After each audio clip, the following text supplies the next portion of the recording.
Hey, welcome back to the channel, everybody. I hope you had a great weekend, and I hope you're doing well.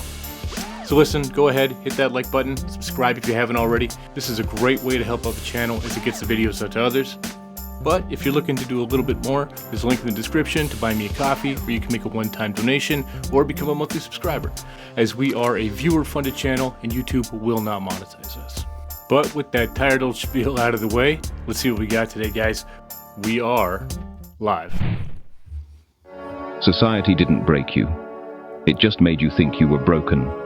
From your first day in school, you learned to judge yourself, your grades, your looks, your achievements, your worth. Each time you couldn't match these perfect standards, you told yourself something was wrong with you. Each failure felt like proof you weren't enough. But nobody told you the secret. These impossible standards weren't made to help you grow. They were made to keep you doubting, keep you seeking, keep you thinking you needed to be fixed. Years of your life spent chasing an impossible perfect version of yourself. Years believing you weren't good enough as you were. Years trying to fix something that was never broken. Your quirks aren't flaws. Your differences aren't mistakes. Your humanity isn't something to apologize for. Stop trying to fix yourself. Start unlearning what the world taught you about being broken. You're not flawed.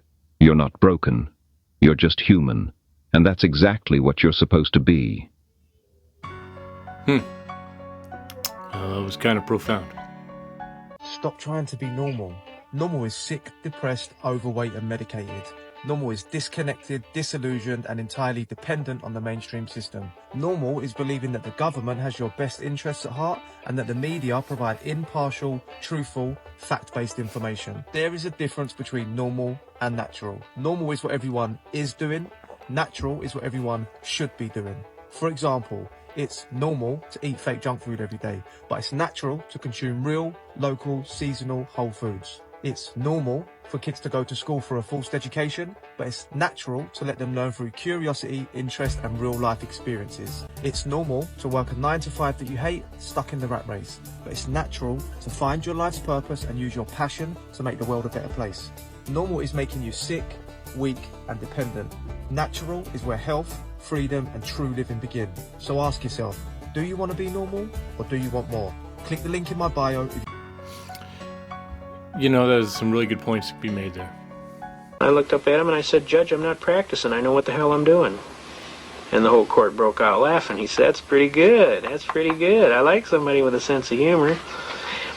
He said, "But that doesn't change anything, son. You have to have a license to practice law." And I said, "Your Honor, I'm an unenfranchised common law free man. I live at the common law. I am not a participant in any tontine schemes of limited liability on a joint venture for profit with an insurable interest requiring me to participate in these illegal corporate Ponzi schemes. I am just Joe Blow from Kokomo, down on the street. I just live at the common law.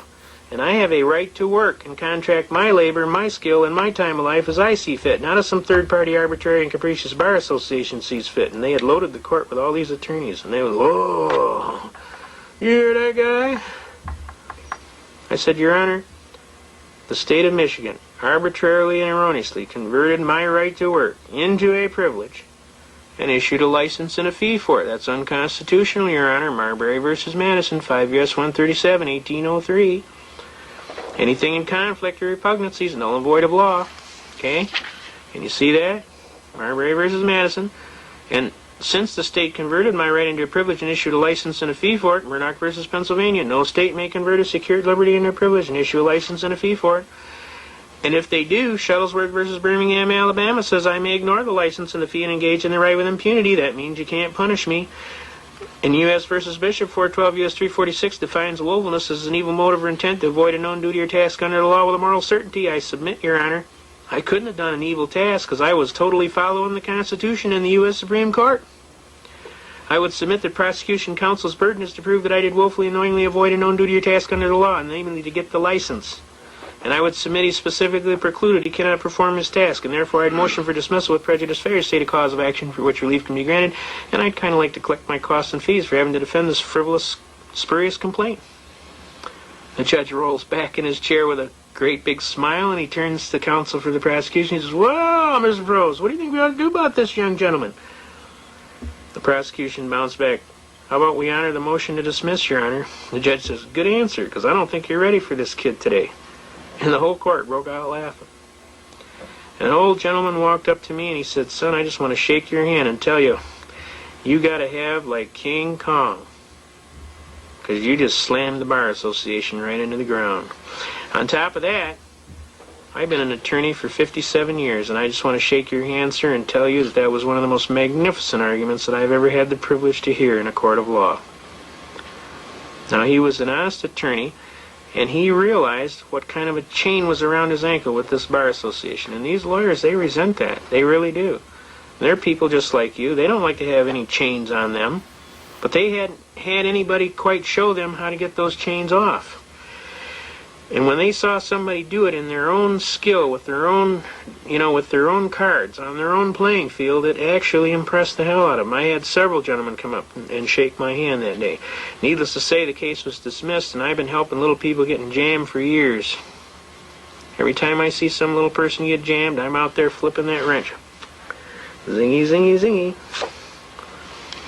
And I flip that wrench on them so good that usually they just back off.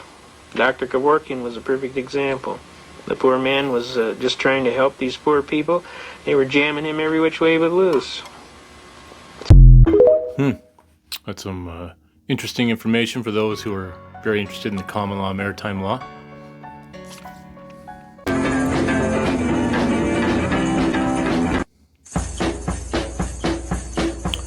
Yep. Pretty fucking much.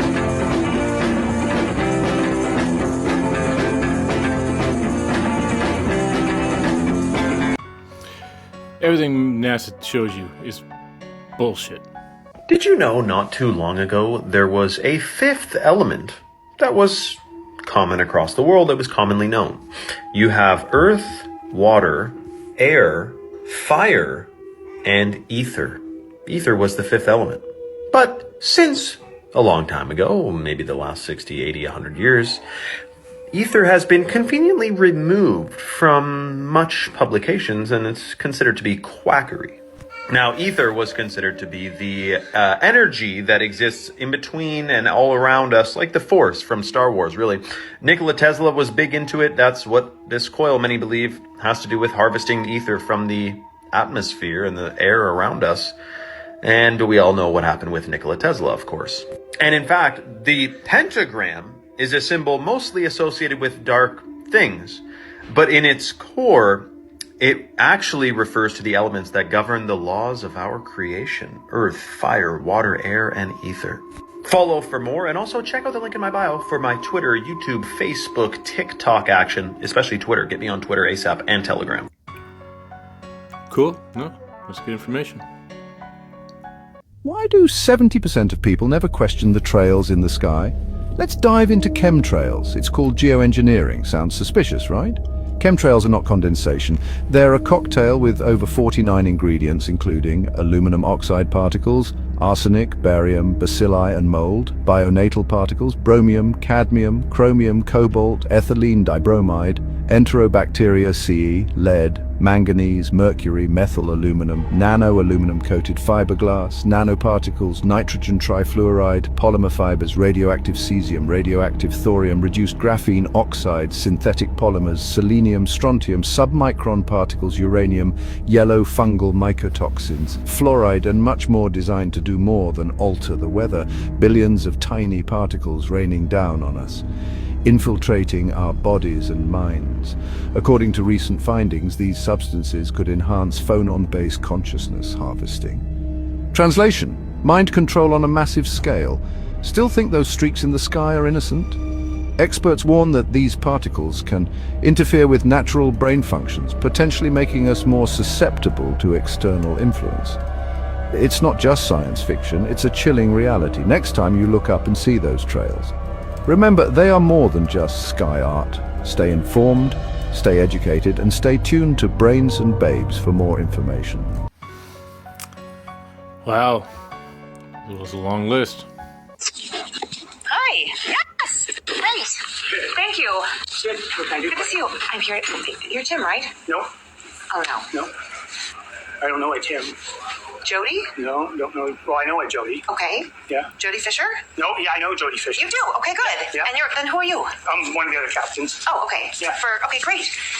So, come on outside. Or not. Or just whatever. Are you free? No? No, I gotta read flares. Okay, so stuff, but I have paperwork for you that I want to give to you. So Okay. hang tight, I'll go get it. But then, we've been trying to reach Jody and you for a long time. Okay. And we are tired of you dumping heavy metals all over our county. Okay. Well, I'm not the one to talk to about that. No, but you are. But you're the one that's doing it. So I've been taking rain samples. I have over 20 samples. And every time you fly, we get high amounts of aluminum, barium, strontium, titanium, magnesium. So I want to know, are you aware of what you're doing? I know you think it's like to increase water supply for Turlock and Modesto, but it's not really happening. Yeah, you can talk to them I've tried. about that. I've called them, and they're not calling me back. So we're now getting really involved, and now we're going to bring something legal against your company. Okay, well, you can talk to them about that for I know, sure. but So. I want you to know, though, like, we are real people underneath what you're doing. You spray right over our houses. We hear you. We know you. We see you. We're watching your planes and your patterns, okay? Yeah, It's twice today now. You did 2 flights. 2 3-hour flights. It's public knowledge, yeah. It's not really, though. That's the problem. So you have not properly notified our board of supervisors about this. Hi, are you the other pilot? Yes. Hi, what's your name? Khaled. Khaled? Yes, yeah. Okay, hi. It's not our. We have people at home base that you can talk to about that stuff. But they have not called back. So now we're getting to the point where we're getting our supervisors involved. So the supervisors of our county needs to be notified. They've not been notified. You've been doing this for 30 years. I know it's a long time. You guys are like, it's cool, it's easy. We're talking about all of the metals and the flares that you're using. So aluminum and zinc propel the silver iodide. You're spraying right over us all the time. And our plant life is suffering. They are now selling aluminum genetically modified seeds to grow food because our soil is so contaminated. Okay, so what you're spraying is not good for the environment. And it's not good for the people because there's an early onset dementia, there's Alzheimer's, things are starting to happen to people's health. And I really do believe there's a linkage to what we're breathing in the environment every day. And you guys spray us in November through April. It's your yearly contract. I'm aware of that too. So I just wanted to meet the pilots and say, where's Jody? I've called Jody. I've talked to, I think Leslie was the other one. Leslie Fisher? No, it's another Fisher. Yeah, Lisa? probably his wife. Okay, But, yeah. yeah, no, that's their responsibility. That's not our responsibility. I understand, yeah. But the money that you're receiving to do this is coming from, is it taxpayers that are paying for this? That's not my department. I want you to be aware. Do you have family?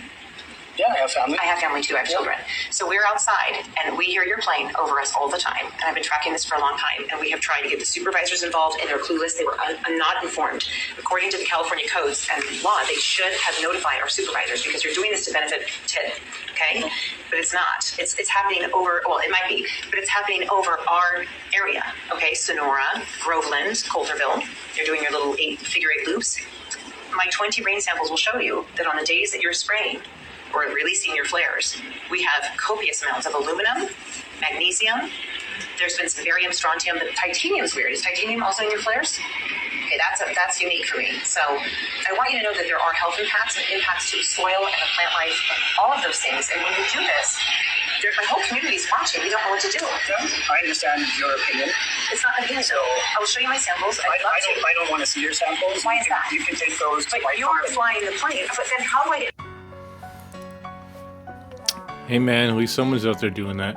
It was proved at the turn of the century that the human body is almost 80%, 90% water, and it's also got electrolytes in it, which we know to be salt, potassium, different minerals. That means we're a salt battery. No different than the car battery, different than something like that. And there's a patent actually called the Cali patent, which I'll hold up here for the camera to see. And this patent actually was developed in 1897, and not much has been done with it, because at that time everyone was afraid of electricity. In this case, Dr. Clark developed a product using a 9-volt battery. I'll just show you in the back here. There it is, 9-volt battery. And this particular unit, you just snap on your wrist with 2 wristbands. We only have a minute. Yeah. You snap it on your wrist just to prove that I'm a circuit. I push the little green light, and the thing is on. And if I put my hands together, you can hear that I'm a circuit, and I'm a closed circuit at this point. Now, with Why do we get a sound when you put your hands together? Because I've closed the circuit. Now, when I take my hands apart, obviously the electricity is now being able to flow through the body. The electricity can't go through the digestive tract, so in the digestive tract, to kill the microorganisms, the specific parasites, she's found the effectiveness of the black walnut, which the native Indians used for cleansing many years ago. The black walnut, in its green hull form, kills many of the microorganisms, and in conjunction with another product called wormwood and cloves, typical cloves that you would get at the store. These three in combination have the ability to go in and kill all the pathogens. Now, what's most interesting is the Mexican people have the lowest incidence of cancer anywhere on the planet. And the reason is they kill the ascaris with this particular product here, we all know to be the jalapeno pepper. And those seeds of the jalapeno pepper, only 10 or 15 seeds twice a day, have the ability to kill the ascaris, which she found to be a major cause of why the body loses oxygen at the tumor sites. And to kill that, you use the jalapeno seeds, and then you back that up with a little ozonated olive oil. How are you so certain that each time you have... We use scanning techniques and we do blood tests. You can tell if a tumor has shrunk or not. But I realized this kind of criticism would come along, and that's why I saved 50 sets of x-rays before and after and all the blood tests, and that's what I published in the last book. Now, this is where you really... Gonna get some pushback from the mainstream media. That's 100%. Well, there you know, this is great info. And what we see here is absolutely breathtaking. The San Francisco World's Fair of 1915. Tell me anybody's building that tower with plywood and stucco, or any of these buildings, in less than 2 years. All the fully grown trees and shrubbery, the over-the-top architecture, all to be torn down in 6 months. Except for the ones they decided to keep around, of course. Perhaps a trophy of the old world. All these canal systems, all these reflecting pools, all the decorative ornament tops on the buildings, the tropical gardens. To think this could be done in 2 years in modern times would be stunning, let alone in 1915. And even amazing yet is these were popping up all over the world, nearly happening yearly, all looking to this same grand scale, telling us the same story. 2 years to build, 6 months they tore it down. Even if it was temporary, to what purpose? Why would you go through such scales to tear something down shortly after? And why can't we do it today? That statue alone, there's nothing temporary about that. I believe these World's Fairs to be the parades of the conquerors, showing off the lands inherited. Yeah, that's a very good way of putting it, and I think he's probably right. Rodney says, tell them about tanning. Oh, tanning is an interesting one. Now, most people, when you think about tanning, you think about how tanning went away.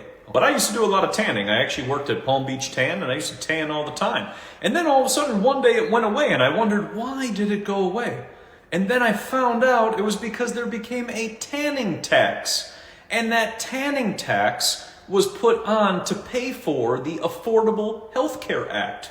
So instead of incentivizing people to be healthy, they decided to tax the people who wanted to get some vitamin D into their body. Think about that. And so what happened was all the tanning beds started to fade. Then they came out and said that the tanning was dangerous and toxic and people should avoid it. Just like they tell people about the sun all the time. So guess what it did? It destroyed the tanning industry. So you had a tanning tax and you had tanning fear that was put into the people, and then all of a sudden all the tanning beds began to go away. It is totally mind-blowing when you start to think about how these industries, which have been around since like 1901, like tanning bulbs and UV bulbs and quartz bulbs and mercury arc bulbs, and all of those things have been around since 1901. Oh, it all makes sense. If you have healthy people, they are a threat to your system that is just trying to make money off of you the entire time. Essentially, yeah. 3 reasons why getting early morning Low-angle sunlight into your eyes is so important. Number one, early morning sunlight contains a very specific wavelength that stimulates a specific area in your brain that basically reboots your circadian rhythm and resets your day-night cycle. This improves your sleep, your overall alertness, and your mood. Number two, morning sunlight stimulates cortisol release, and it stimulates it at the right time. Cortisol is the wake-up hormone. This improves your overall metabolism, it improves your immune function, and your overall sense of alertness. Number three, when you get low-angle sunlight into your eyes, the retina stimulates your brain to release serotonin and dopamine, which are the feel-good neurotransmitters. This improves your overall mood, your level of alertness, as well as your overall cognitive function. So by simply getting up early and watching the sunrise, you can support your body's natural rhythms, improve your mood, and enhance your overall cognitive function. If you enjoy this type of content, please check out our free newsletter. Click the link in the bio, and I hope you guys have a great day. Yeah, you pair that with some barefoot grounding, you don't even need that coffee anymore. So the consciousness grifters, the people that want you to believe in a collective consciousness, are the same people that do not want to talk about the body area networks. You guys got to quit doing this. You're not stupid. You're just afraid of your bottom line being targeted. You can't keep lying to people that your special little way of meditating, pills, wearables, whatever, is going to save anybody. These are under the skin networks for the bloodstream. They're 20 years out, at least. I continue to be confounded by those of you who call me crazy, then you call me a black pillar, then you bitch that I don't offer enough solutions. While you're the same people who've been running businesses and grifting people for money, promising them, oh, you can just change your mind. It's mind over matter. Oh, yeah, you'll be fine. The body area networks are magnetic and electrical, mandated by our FDA and our Federal Communications Commission for telehealth. Now, I appreciate you've had all this time to lie to people and tell them it's consciousness. Yeah, that's not what's going on. We play with people's neurons for epigenetics, and it's mandated internationally since the 90s. So I don't appreciate being in this position this way, because you're the people that I thought would speak up. You're the energy working people who have ways to deal with the biofield sound healing, and I thought you'd be some of the first people to stand up and be like, whoa, we got to talk about this anatomy. We need to talk about this for the physiology, the biology that is under manipulation. And we need to do it yesterday because they're 30 years on really digging into people in their brain tissue with organelles and organoids. 14 years of human augmentation in university laboratories. No, we're not going to talk about any of that. We're not going to talk about people being tethered to the cloud. We're not going to talk about epigenetics being manipulated or how the Oura Ring works, the Fitbit, harvesting crypto with your heartbeat. HOW. No, I'm going to click my heels, jump a timeline, do a meditation, and then intelligence, surveillance, and reconnaissance from RAND, Northrop Grumman, Lockheed, and whatever just won't work. That's right. The DoD left me out. I'm completely different. Are you breathing? Yeah. Guess what you're still emitting? Biological signals. They're electrical, they're chemical, they're electrochemical, and guess what else? Your body has biophotons. Yeah, they're generated by you walking around, breathing, the valences of your veins and arteries, running your blood flow. And guess what else? Signals technology is what we use at the hospital to watch your heartbeat, your ECG, your MRI, ultrasound. Amazing. They all left the hospital a long time ago. We don't watch you with GPS. We watch you with position, navigation, and timing. of the biomarkers of you walking around your house and breathing. And no, we didn't just start that with the convid or any of that. Oh, no. 50 years of making a digital copy of everything you are by your DNA resonance. How are we measuring that? Digital twins with the Department of Defense? Where are you? She's crazy. She's really mean. She won't lie to you pretty like we do. That's right. I want my anatomy mine, and I'm not willing to go out there and grift people and promise them solutions that are not real. That is a warfare doctrine. And every single one of you that continues to target me this way, people see right through you, because you never bring any solutions. You lie to cover up the problem by calling me names and pretending that somehow I'm some horrible person for not letting you continue to lie about the problem. Are the human bodies tethered to the cloud for telehealth, medical body area networks, and HIPAA? Yeah. Then how come we're not talking about that? Instead of, I'm going to click my heels and meditate and then everything will be fine and the DOD won't find me. That's funny. Electronic warfare is doing great. Cognitive electronic warfare is doing really well because of people like you. Call me crazy some more. Crazy like Cambridge. Mark 5:36, amen.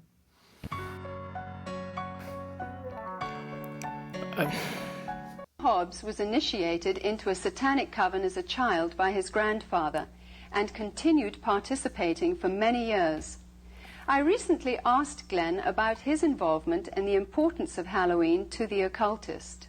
Well, my involvement in satanic worship was, I was involved in it as a child. Of course, I was a generational Satanist, what they call a generational Satanist, and what that means is that my family was involved in it and their family before them. Now, my earliest rememberings of Halloween and some of the things that were involved was, it was a very dark time for me as a child. It was something that I didn't enjoy. Glenn, could you tell us about your involvement in any rituals at Halloween as a child? There was another little girl that was involved in the occult with me, and her name was Becky. Now, Becky was a different type of child. She was blessed to be a sacrifice. I was being blessed to be a high priest, where she was being blessed and born into the coven there to be a sacrifice. Now, we were in a ritual where we were married together. It was a marriage to the beast, and me and the little girl were married together, and there was a lot of sexual abuse that took place and a lot of blood that was spilt over us, joining us together. When do Halloween rituals actually begin, and what is the ultimate purpose of Halloween? Well, the ritual that I remember the most clearly began about the end of September. Me and the little girl, the one I mentioned named Becky, the abuse was very concentrated at that time. We were taken into several rooms where our clothing was removed. We spent the next couple of weeks in a kind of a shack where a lot of rituals went on, where a lot of animals were killed.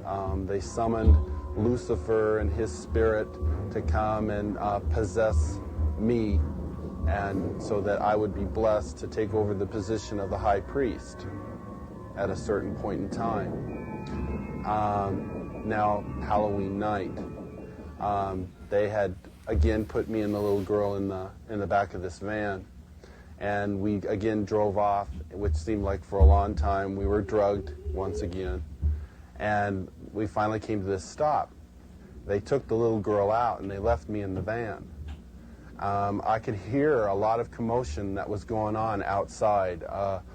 People that were screaming and yelling, and this low murmuring and moaning noise that was going on, like some kind of a low chanting noise that was going on. So I knew in my mind there was some type of a ritual going on because I'd heard that many times before.